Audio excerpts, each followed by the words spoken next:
Convido os amados mais uma vez a abrir suas Bíblias para o livro de Provérbios e o capítulo de número 14. Vamos ler os versículos de número 26 e o 27. Em seguida faremos uma oração, lembrando que não utilizaremos apenas esse texto, verificaremos outros textos também para a nossa instrução.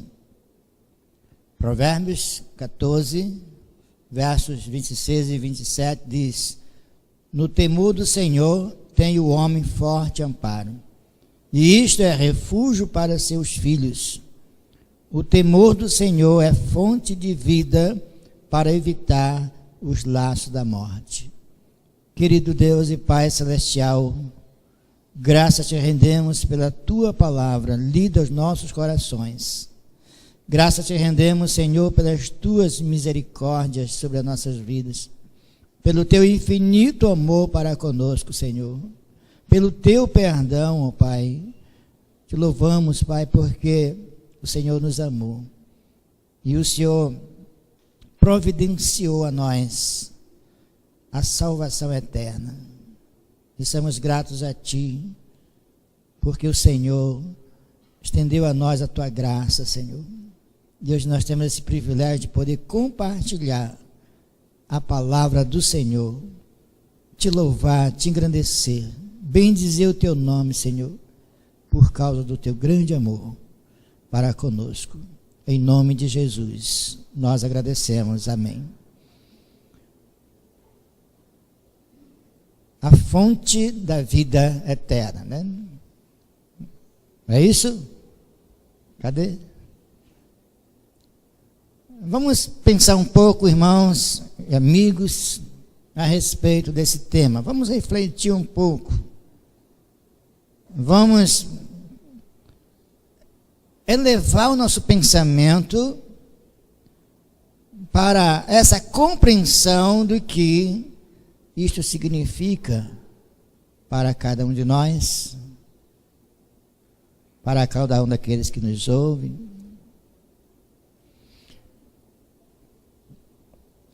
A palavra fonte, ela tem alguns significados. Por exemplo, a parte de energia, né, tem o equipamento eletrônico que tem uma fonte que faz com que esse equipamento funcione. Temos também, pensando em água, né? Temos a fonte de água, a nascente, o manancial. Pensando em amor, nós temos uma fonte também. E a fonte é Deus, que Deus é amor.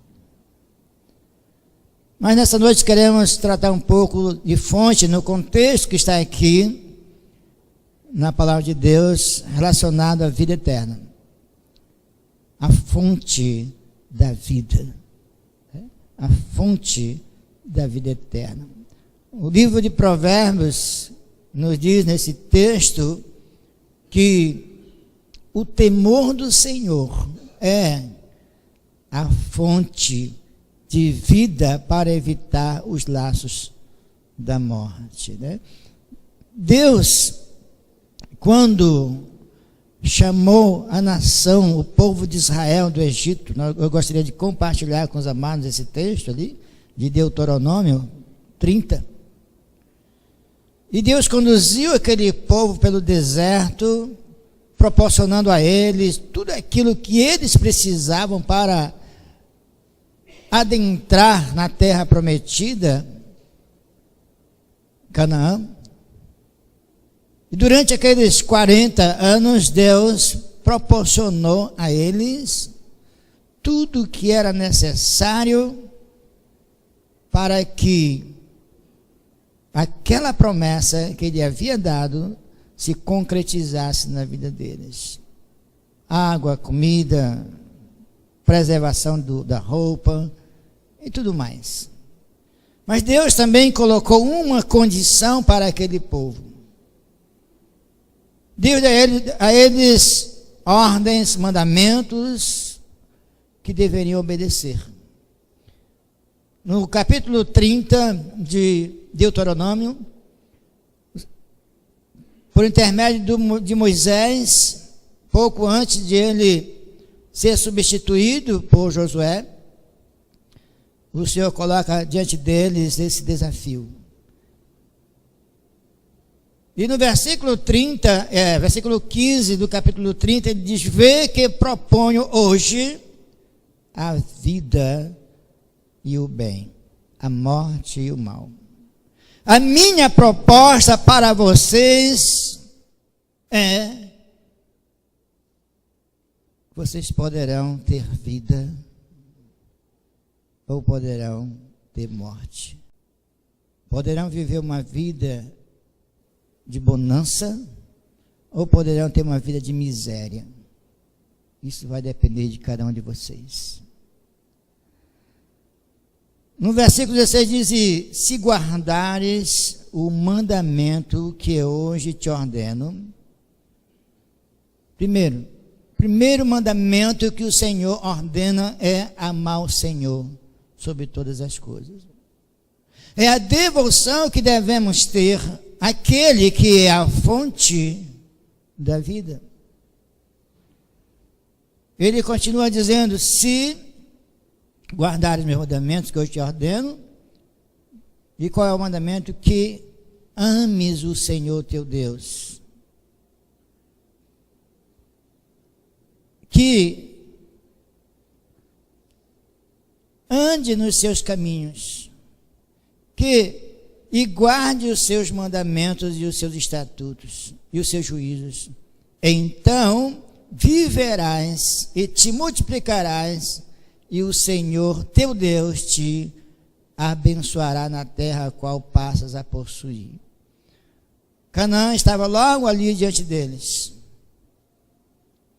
Era os últimos preparativos para que eles pudessem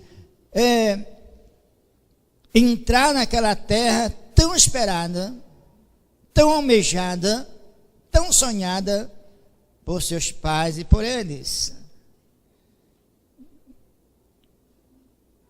Mas também eles tinham uma responsabilidade. Tudo ia depender da sua atitude em relação a Deus. E o Senhor continua a dizer, no versículo 17: porém, se o teu coração se desviar e não quiseres dar ouvidos e fores seduzidos e te inclinares a outros deuses e os servires, então hoje te declaro que certamente perecerás.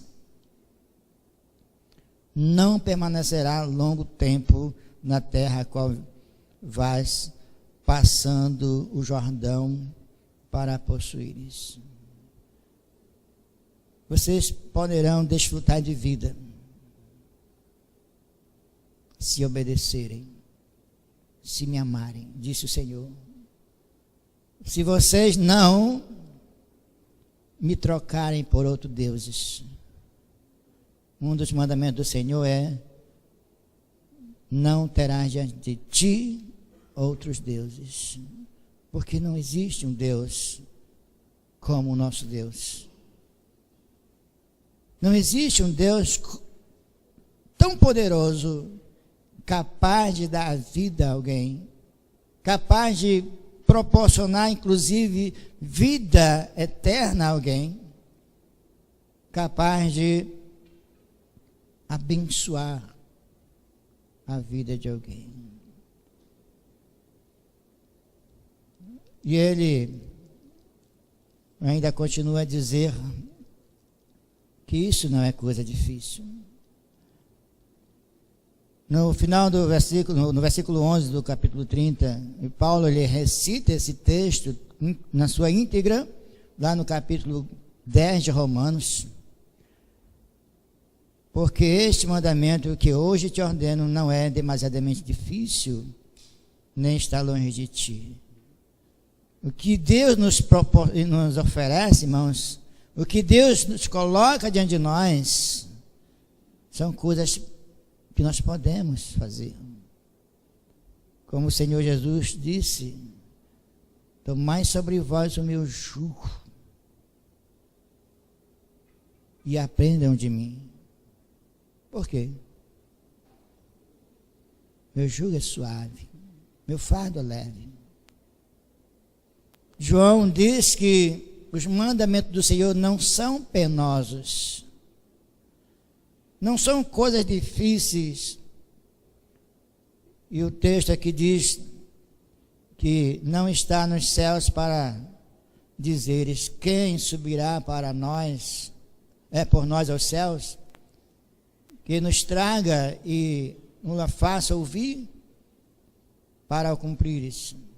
Nem está além do mar para dizeres: quem passará por nós do mar, que nos traga e nos faça ouvir para cumprirmos. Pois esta palavra está muito perto de ti, na tua boca e no teu coração, para cumprires. É o que Paulo diz lá: se com tua boca confessares ao Senhor Jesus como o teu Senhor, o teu Salvador, e em teu coração creres que Deus o ressuscitou dentre os mortos, serás salvo. Por quê? Com a boca, com o coração se crê, mas com a boca se confessa. Paulo, ele simplesmente está parafraseando esse texto que Deus entrega ao povo de Israel para que pudessem obedecer.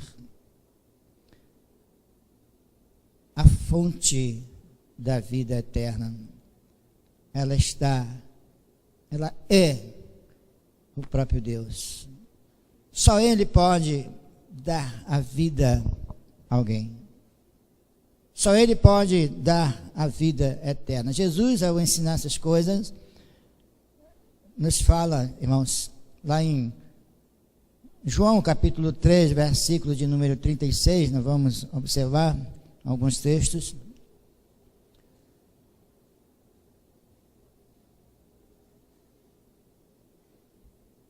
Após aquela conversa que Jesus teve com Nicodemos, dentro desse contexto, a respeito da necessidade de nascer de novo, se é que quer ser salvo, se é que quer ter a vida eterna, se é que quer adentrar na presença de Deus e gozar da vida eterna, precisa nascer de novo, precisa ser regenerado. E Jesus diz aqui, no versículo 36, por isso quem crê no Filho tem a vida eterna. Por que diz por isso? Porque o Senhor, no versículo 35, diz que o Pai, Ele entregou, Ele confiou tudo nas mãos do seu Filho, inclusive a vida eterna, inclusive a salvação eterna do ser humano. Tudo foi entregue pelo Pai a Cristo, e agora é Cristo quem tem esta vida para distribuir. E quem quiser usufruir dessa vida eterna precisa ir até Cristo, porque somente Ele tem o poder e a disponibilidade dessa vida eterna, segundo o seu próprio ensino, segundo o ensino dos apóstolos. No capítulo de número 5 do livro de João, versículo de número 24, naquele diálogo que Jesus teve, Ele diz, no versículo 24, em verdade vos digo, quem ouve a minha palavra e crê naquele que me enviou, tem a vida eterna, não entra em juízo, mas passou da morte para a vida. Observe que Jesus destaca aqui algumas coisas. Primeiro, precisa ouvir a palavra de Deus. A proposta de Deus é: se você ouvir a minha palavra, se você obedecer a minha palavra, se você crer na minha palavra e em mim, você terá vida. A mesma coisa que Moisés escreveu no livro de Deuteronômio, capítulo 30, seguindo no 31 também, Jesus está expondo. Não é diferente. Ele tem a vida eterna. Ele é a fonte de vida. O Pai Celestial concedeu a ele esse poder, ele diz, para que ele dê a vida eterna. Vamos observar aqui duas coisas importantes. Primeiro, precisa ouvir a palavra. A missão da igreja, irmãos, é justamente essa: levar essa palavra. Paulo diz: como crerão naquele de quem nada ouviram? Como é que vão invocar uma pessoa? Porque Joel escreveu no seu livro dizendo: todo aquele que invocar o nome do Senhor será salvo. Mas Paulo levanta o questionamento dizendo: mas como eles invocarão aqueles de quem nada ouviram, de quem não sabe nada? A pessoa que não tem o conhecimento de Deus e da sua palavra, ele vai procurar um Deus para adorar. O homem é um ser criativo. Mas muitas vezes na sua criatividade, ele cria coisas que vão de encontro àquilo que Deus propõe. Aí criam deuses de madeira, como diz o profeta Isaías, de pedra, de barro. E hoje tem tantas coisas, né? Tecnologia aí, tantas coisas, né? Porque não tem o conhecimento de Deus, porque não conhece a palavra de Deus, porque não se dispõe a ouvir a palavra de Deus, e quando ouve, não obedece. E deixa de receber aquilo que Deus tem para ele. No capítulo de número 10, do mesmo evangelista aqui, João, no versículo 28, irmãos, Jesus falando da ovelha, do bom pastor, ele é o bom pastor, ele nos ensina uma verdade a respeito da vida eterna. No versículo de número 28, ele diz assim, vou ler o 27 para que você tenha a compreensão melhor. Ele afirma dizendo: as minhas ovelhas ouvem a minha voz. Mesma coisa que o Senhor propôs lá no livro de Deuteronômio por meio de Moisés: se você ouvir, você me teme. Se você tem o temor de Deus na sua vida, você vai dar ouvido à sua palavra. E se você obedecer essa palavra, você vai desfrutar de bênçãos, de vida. E o Senhor Jesus disse: as minhas ovelhas ouvem a minha voz, eu as conheço. Porque Jesus, ele é onisciente. Ele sabe todas as coisas. Ele sabe o que você está pensando neste momento, o que você está sentindo. Ele sabe quais são as suas necessidades. Ele sabe o que você fez ontem, hoje, que está pensando em fazer amanhã. Ele sabe todas as coisas. Assim como ele era quando estava aqui na terra, onisciente. Vários relatos bíblicos falam que a pessoa não precisava nem falar, Jesus sabia o que ele ia dizer. A pessoa estava murmurando no seu íntimo, Jesus disse: você que está murmurando assim, ó, sabia. Ele conhece todas as coisas. Ele continua dizendo: e elas me seguem. Nesse contexto de que Jesus apresenta que ele é o bom pastor e veio para dar vida pelas suas ovelhas, como de fato isto aconteceu, ele se entregou por nós naquela cruz. Ele diz que aquelas ovelhas que ouvem a sua palavra, que entende o seu linguajar e que sabe que ele veio enviado pelo Pai para nos proporcionar este privilégio, seguem a Ele. Vai seguir. E como consequência desse ouvir, como consequência desta obediência à sua voz, em seguir o seu pastor, diz ele: eu lhes dou a vida eterna. Eu lhes dou. Quem é que dá a vida eterna? Neste caso aqui, Cristo Jesus. Ele dá a vida eterna. A quem ele vai dar a vida eterna? Aquelas pessoas que ouvem a sua palavra e acreditam nele. As pessoas que ouvem a minha voz, ele disse. Lá no outro texto nós lemos, lá de João 3,6. Quem crer em mim tem a vida eterna. E ninguém as arrebatará da minha mão. Não há a possibilidade mínima, irmão, segundo o escrito bíblico, de uma pessoa que é realmente salva.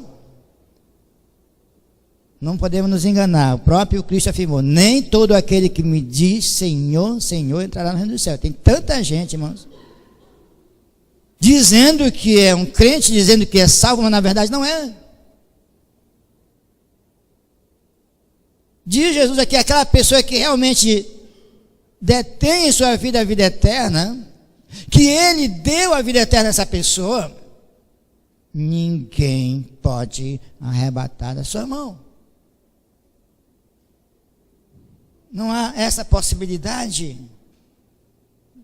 Algumas pessoas, eu já fui um salvo. Que besteira, você nunca foi, ou então não entende o que é ser um salvo. Tem a vida eterna. E ninguém pode tirar essa vida das mãos de Jesus. Ele continua afirmando, versículo 29, aquilo que o Pai me deu é maior do que tudo.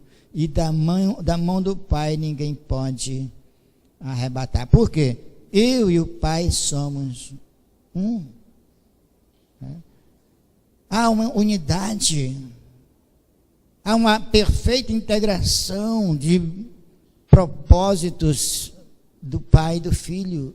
E neste caso que Jesus está se referindo, o propósito é salvar o homem. É livrar o homem de uma condenação eterna. Eu e o Pai, nós temos o mesmo propósito. Eu e o Pai somos um, eu não penso diferente dele. Quando Jesus falou que era necessário que ele voltasse ao Pai, Filipe, perguntou: Senhor, não sabemos para onde vai. Como é que nós vamos saber o caminho? Perdão, foi André que perguntou. Aí o Filipe toma a palavra e diz: Senhor, mostra-nos o Pai, isto nos basta, isso é suficiente para nós. Queremos ver o Pai. O Senhor falou tanto tempo, foram 3 anos Jesus falando a respeito do Pai, ensinando ali, cuidadosamente a respeito do Pai, de que o Pai Celestial havia mandado Jesus para nos salvar, para cumprir a sua promessa, para tornar possível a salvação humana. E o Senhor Jesus olhou para Filipe: Filipe, há tanto tempo estou convosco, não tem me conhecido. Mas Muitas pessoas, talvez a vida inteira tenham servido a Jesus, mas não conhecem Jesus. Muitas pessoas, tantos anos de igreja, mas não têm uma experiência real com Cristo em suas vidas. Filipe, há 3 anos, estava com Cristo, todos os dias, sendo ensinado por Cristo, vendo os milagres que Cristo fazia, mas não conhecia Jesus. E o Senhor diz a ele: poxa, Filipe, há tanto tempo estou convosco e não me conheces. Não vê que eu estou no Pai e o Pai está em mim? Acredite pelo menos pelas mesmas obras que eu executo. Se você não acredita na minha palavra, acredite pelo menos nas obras que você tem visto, nos milagres que você tem visto. Irmãos, precisamos refletir sobre essa questão. A fonte da vida eterna é o próprio Deus, que propôs esse desafio para a nação de Israel. Tem gente que pensa que é fácil. Paulo, ele questionava quem são realmente os israelitas? Quem realmente merece ser chamado de herdeiro de Abraão? Abraão, o pai da fé. Ele diz: nem todos de Israel são israelitas. Por quê? Nem todos tinham essa consciência a respeito dessa necessidade de crer em Jesus. Há tanto tempo eu estou convosco que não me conhece. Você conhece Jesus? Quanto tempo faz que você é um crente em Cristo Jesus? Quanto tempo faz que você segue ao Senhor? Você conhece Ele? Filipe seguia Jesus durante 3 anos, mas não conhecia o Senhor. Irmãos, vamos observar mais um texto. João 17, 3, Jesus, na sua oração sacerdotal, orando, intercedendo pelos seus apóstolos, pelos seus discípulos e também por nós. Nós estávamos incluídos na oração de Cristo. Ele diz: não rogo somente por estes, mas por todos aqueles que virão a crer no meu nome, por intermédio da sua palavra. E nós estamos incluídos nesse meio aqui. Mas eu queria observar que o versículo 3 diz: e a vida eterna é esta. Mas eu vou ler o começo. Tendo Jesus falado essas coisas, levantou os olhos ao céu e disse: Pai, é chegada a hora. Glorifica teu Filho, para que o Filho te glorifique a ti, assim como lhe conferiste autoridade sobre toda a carne, a fim de que ele conceda o quê? A vida eterna. A quem? A todos aqueles, a todos os que lhe deste, né? Todos aqueles que estavam ali. Mas nós temos 2 estágios nesse processo de salvação, né? Temos um processo, estudando as dispensações, nós vamos entender bem isso aqui. Até o dia de Pentecostes era uma realidade.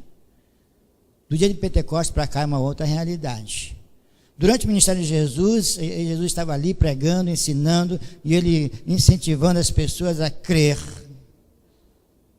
Mas quando Jesus foi crucificado, muita gente desapareceu. Deixaram o Senhor. Daquela multidão que tinha ali de 5.000 que seguia Jesus, só 127 pessoas sobraram, as quais foram seladas com o Santo Espírito da promessa do Senhor. E a partir dali o Espírito Santo assume agora essa responsabilidade ministerial de administrar esta salvação. E quando acontece? No ato do ouvir. Hoje, se ouvires a sua voz, não endureça o seu coração. Paulo disse. Hoje é o dia aceitável. Até o dia do arrebatamento, do dia de Pentecostes até o dia do arrebatamento da igreja, o Senhor vai estar trabalhando dessa forma. É o parêntese dentro do seu projeto de salvação. É o tempo dos gentios. É a porta que se abriu para que naquele dia ninguém diga que Deus é injusto. Para que naquele dia ninguém acuse o Senhor de não ter dado oportunidade. Que o Deus que nós servimos é um Deus que proporciona oportunidade. E Jesus continua dizendo aqui: e a vida eterna é esta, que te conheçam a ti, o único Deus verdadeiro, e a Jesus é quem enviaste. A vida eterna é essa. Olha o que ele falou lá no livro de Deuteronômio: não terás outro Deus diante de ti.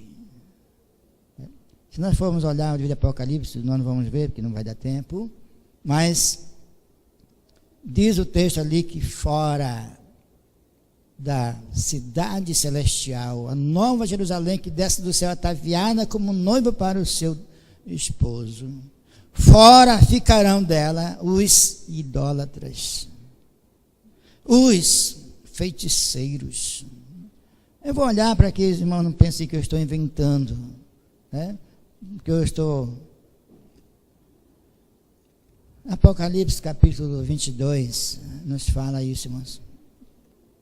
Apocalipse 22, achei, versículo 15 do capítulo 22. Quem vai ficar fora? Quem não terá esse privilégio? Primeiro, os cães.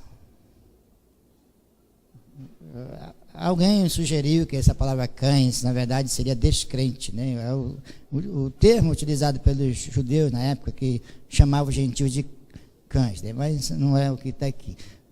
Os cães. Os feiticeiros. Deus sempre abominou a feitiçaria, irmão. Os impuros. E quem é o impuro? Aquele que ainda não tem a sua vida lavada com o sangue do Cordeiro. Quem mais? Os assassinos não terão direito a entrar na cidade celestial. Os idólatras, todos aqueles que adoram imagem de escultura, que adoram deuses que não são deuses. A Bíblia é muito clara. E todo aquele que ama e pratica a mentira. Nós temos um grupo de pessoas que não entrarão nos céus, que não terão a vida eterna. Por quê? Porque não obedeceram à palavra de Deus. Não reconheceram em suas vidas Cristo para que eles pudessem mudar de vida. Fora ficarão os cães, os feiticeiros, os impuros, os assassinos, os idólatras e todos aqueles que amam e praticam a mentira. Inclusive, irmãos, muitos pregadores da palavra de Deus. Inclusive, muitas pessoas que estão domingo após domingo louvando o Senhor. Por quê? Porque nunca converteram seus corações ao Senhor. Nunca tiveram uma experiência real com Cristo. Nunca disseram para si mesmos: eu sou um pecador miserável, preciso de Jesus. Eu reconheço que Jesus morreu no meu lugar naquela cruz. Eu sou culpado de ele ter morrido naquela cruz. Eu sou um pecador carente e preciso de Jesus. Irmão, sem essa reflexão, sem essa atitude de reconhecimento da necessidade de Deus na vida, segundo a Bíblia nos ensina, a pessoa vai ficar de fora. Jesus disse: mas Senhor, naquele dia nós pregamos em teu nome nós expelimos demônios, em teu nome nós curamos. Fazíamos culto nas ruas, sim, mas eu nunca vos conheci. Apartai-vos de mim, malditos, para o fogo eterno. Triste, né? Mas é a realidade. Jesus não vai levar nenhum religioso para o céu, você sabia disso? Ele vai levar unicamente pessoas redimidas com seu sangue. Pessoas que lavaram as suas vestiduras no sangue do Cordeiro.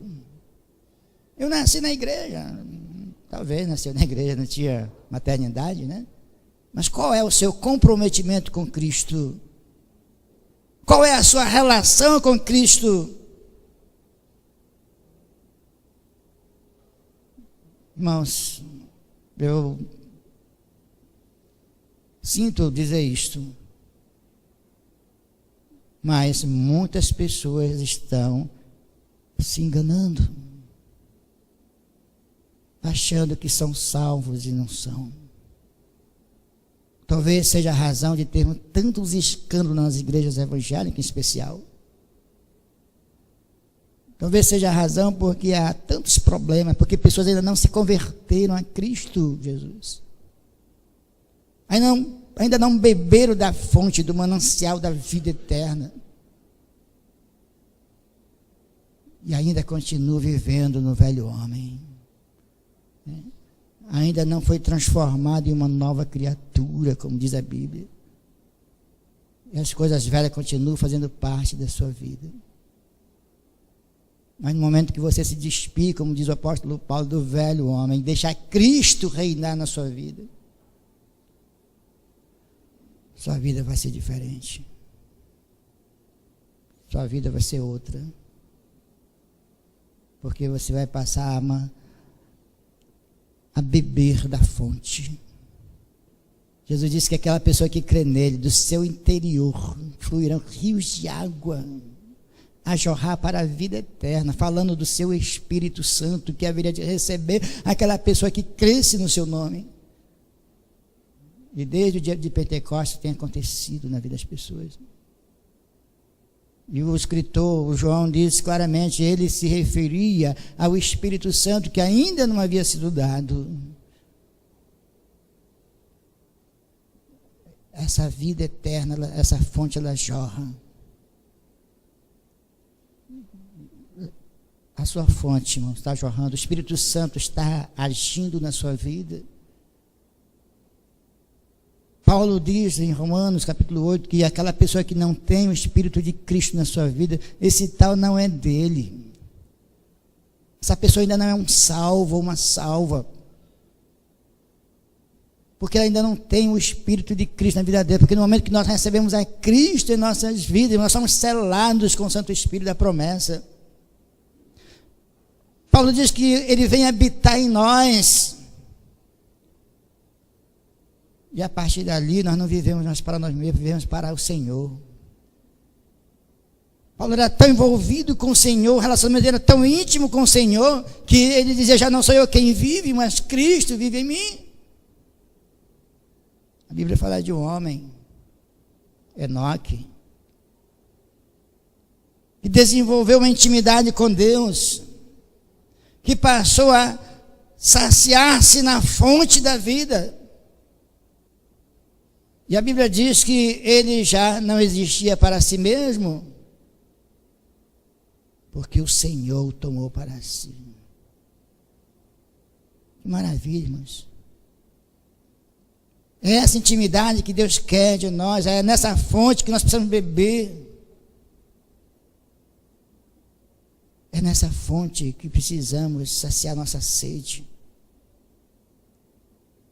Na fonte da vida eterna, que é o próprio Deus e o seu Filho Jesus Cristo. A vontade dele é essa, que nós possamos beber desta fonte. Incline sua cabeça. Talvez nessa noite você esteja aqui e ainda não tenha tomado uma decisão. A palavra converter-se quer dizer mudar de vida radicalmente. É voltar para Deus. Voltar à origem. A palavra fonte quer dizer também origem, causa. Voltar à origem. Deus fez você uma pessoa perfeita, na pessoa de Adão, santo. Mas o inimigo veio e danificou a vida do homem. Deus quer que você volte para Ele, arrependido de seus pecados. Se você sente que ainda não tem a vida eterna na sua vida, ainda não é uma pessoa salva, redimida por Cristo Jesus. O profeta Isaías tem um conselho para você. Ele diz: volte-se para o nosso Deus, porque Ele é rico em perdoar. Converta-se a Ele. Ele vai perdoar os seus pecados. Talvez você possa pensar, mas meus pecados são tantos.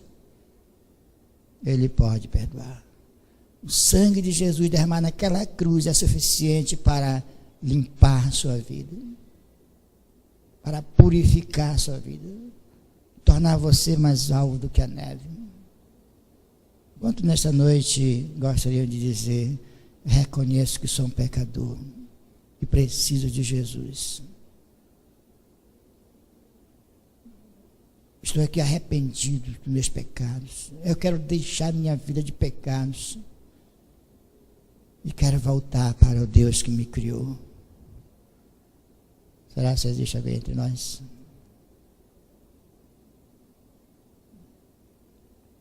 Querido Deus e Pai, muito obrigado, Senhor, pela Tua palavra. Nos ajuda, Senhor, a tomarmos essa decisão em nossas vidas, a desenvolvermos um relacionamento perfeito com o Senhor e com Cristo, Pai. A permitir que o Teu Santo Espírito produza em nós esta fonte que jorra para a vida eterna, Senhor. Deus querido, Tu sabes das nossas fragilidades, das nossas deficiências. Pedimos que o Senhor nos ajude, Senhor, a sermos pessoas tementes a Ti, pessoas que amem ao Senhor, pessoas que tenham um comprometimento real contigo, Senhor, para a Tua glória, Pai. Nós pedimos e agradecemos. Amém.